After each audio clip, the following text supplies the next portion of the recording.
அன்பார்ந்த நேயர்களே, வாருங்கள். இன்னைக்கு தினமும் மனமும் நிகழ்ச்சியில ஒரு புதுமையான ஒத்த குழம்பு பார்க்கலாமா? அப்பளம் ஒத்த குழம்பு பண்ண போறேன். இது கொஞ்சம் டிஃபரெண்டா இருக்கும் உங்களுக்கு. முதல்ல ஒத்தருக்கு ஒரு அப்பளம் அப்படின்ற கணக்கில் ஒரு 4-5 பேருக்கு ஆகும்படியா 4 அப்பளம் ஊற போட்டிருக்கேன். நல்லா இந்த அப்பளம் ஒரு 1/2 மணி ஊறட்டும். அதுக்கு ஒரு எலுமிச்சங்க அளவு புளி அலம்பி ஊற போட்டிருக்கேன். இப்ப இதுக்கு வறுத்துக்கலாம். வறுத்து அரைச்சி பண்ணணும். என்னென்ன வறுத்துக்கலாங்கிறத வறுத்து காமிக்கிறேன். வறுத்துக்கிறதுக்கு கொஞ்சம் எண்ணெய் குத்திருக்கேன். இப்ப ஃபர்ஸ்ட் வெந்தயம் நல்லா ஒரு 1/2 ஸ்பூன் வெந்தயம் போட்டுக்கோங்க. இந்த வெந்தயம் போட்டு கொஞ்சம் வெந்தயம் செவந்ததும் கொஞ்சம் வெடிக்க ஆரம்பிக்கும். கொஞ்சம் செவந்ததும் அதுக்கப்புறம் இந்த காஞ்ச மிளகா, இந்த காஞ்ச மிளகா ஒரு 7-8 மிளகா போட்டுருக்கேன். உங்க காரத்துக்கு தகுந்த மாதிரி போட்டுக்கோங்க. இப்ப இந்த வெந்தயம் இதோ கொஞ்சம் செவந்து வருது. இப்போ இந்த வெந்தயத்தோட இந்த மிளகாயும் போட்டுக்கலாம். நல்லா பொரியறது பாத்தீங்களா வெந்தயம் நல்லா. இப்போ இந்த மிளகாய போட்டுட்டு இதுக்கு உளுத்தம்பருப்பு, முக்கியமா உளுத்தம்பருப்பு ஒரு 1 டேபிள் ஸ்பூன் போட்டுருக்கேன். இந்த உளுத்தம்பருப்பையும் போட்டு கொஞ்சம் வறுத்துக்கலாம்.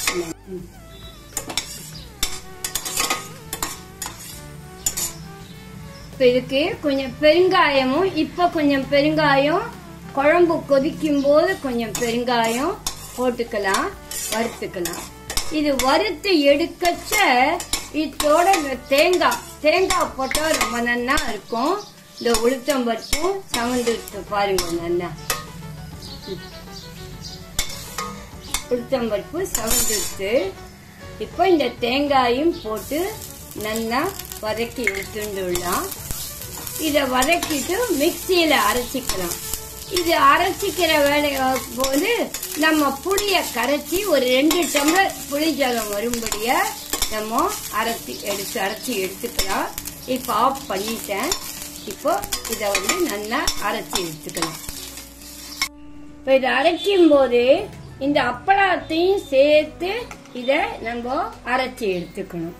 அதுதான் ஒரு ஸ்பெஷல் இந்த இதில். இப்ப இத நம்ம அரைச்சி எடுத்துக்கலாம். இந்த அப்பளத்தையும் சேர்த்து இத பாருங்க அரைச்சின்னு இருக்கேன். இந்த அப்பளத்தையும் சேர்த்து அரைக்கும் போது இந்த வத்த குழம்பு ரொம்ப நல்லா இருக்கும், ரொம்ப டேஸ்டா.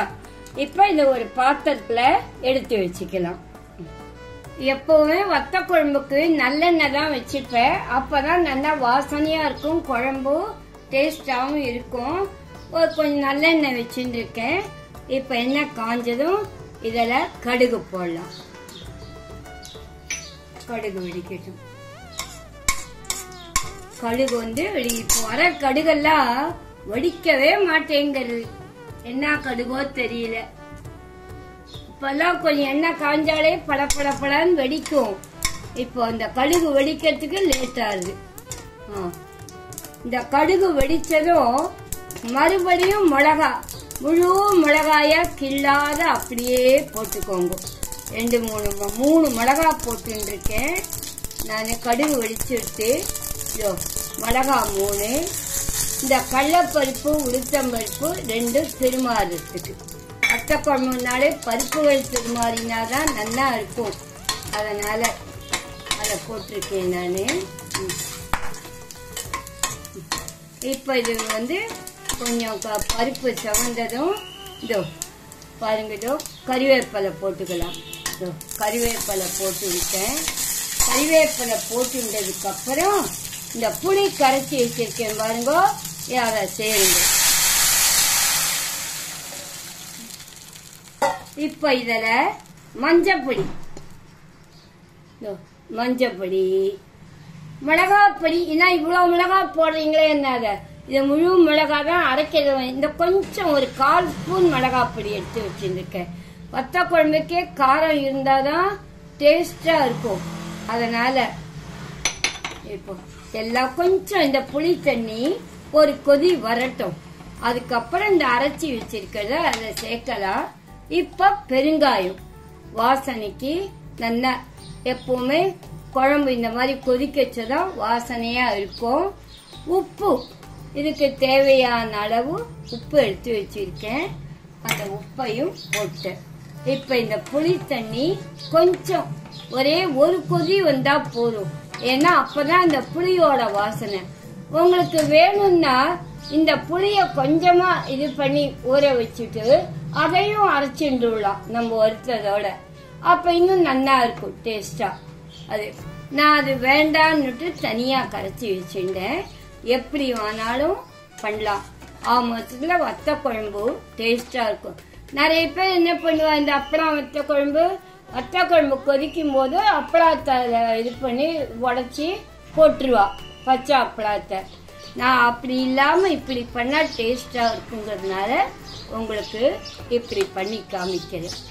ஒரு கொதி வரட்டும். இந்த புளி தண்ணி கொதிச்சுட்டு இப்ப இந்த அரைச்சி வச்சத இத சேர்த்து அதையும் சேர்த்து நல்லா கொதிக்க விடலாம். இது எல்லாமே சேர்ந்து கொதிக்கும் போது நல்லா உங்களுக்கு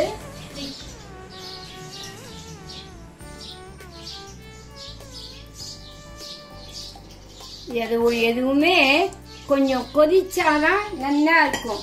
இப்ப புளியும் பச்சை வாசனை போனோம். இந்த எண்ணெய்லாம் நம்ம வறுத்து அரைச்சாலும் அதுவும் சேர்ந்து கொதிக்கும் போது நல்லா குழம்பு வாசனையா வரும். கொதிக்க கொதிக்க குழம்பும் திக்கா வரும். இப்ப இது நல்லா கொதிக்கட்டும். ஒரு 2-3 நிமிஷம் போதும், சீக்கிரம் கொதிச்சிடும். நல்லா கொதிச்சுட்டு ஒரே துளி வெல்லம் போடுறேன். எப்பவுமே வத்த குழம்புக்கு துளியோண்டு வெல்லம் போட்டா ரொம்ப டேஸ்டா இருக்கும்.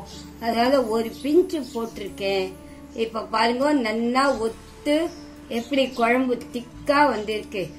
இந்த குழம்புக்கு நீங்க பருப்பு பொடி தொட்டுக்கலாம், அப்பளம் தொட்டுக்கலாம், பச்சடி கூட வெள்ளரிக்காய் பச்சடி அந்த மாதிரி தொட்டுண்டா ரொம்ப டேஸ்டா இருக்கும். எல்லாத்த விட அப்பளாமே பொரிச்சு தொட்டுண்டா இன்னும் செம டேஸ்டா இருக்கும். இப்போ சுவையான அப்பளம் வத்த குழம்பு ரெடி. இந்த வத்த குழம்புலயே நிறைய வெரைட்டிஸ் இருக்கு. சௌமியா சொன்னா அந்த கமெண்ட்ஸ்ல தினமும் நம்ம அந்த ஒரு இது பார்த்துட்டு வத்த குழம்பு நிறைய வெரைட்டிஸ் பண்ணி காமிக்க சொல்லு அப்படின்னு சொல்லி கேட்டிருக்கான்னுட்டு, அதனாலதான் தோணிட்டு சரி ஒரு நாள் ஒரு விதமா பண்ணி காமிக்கலாம் அப்படின்னுட்டு அன்னைக்கு புதினா வத்த குழம்பு பண்ணேன். இன்னைக்கு இந்த அப்பளம் வத்த குழம்பு பண்ணி காமிச்சிருக்கேன். இன்னொரு நாள் ஒரு டிஃபரெண்டா இன்னொரு வத்த குழம்பு பண்ணி காமிக்கிறேன். என்ன நேயர்களே, இந்த அப்பளம் வத்த குழம்பு பண்ண ரெடியா? கண்டிப்பா நீங்க எனக்கு ஃபீட்பேக் பண்ணணும். இந்த வீடியோ பிடிச்சிருந்ததானே? நீங்க ஃபீட்பேக் பண்ணாதான் எனக்கு அது ஒரு டானிக் மாதிரி. மீண்டும் அடுத்த நிகழ்ச்சியில் உங்களை சந்திக்கும் வரை உங்கள் கனகா பாட்டி.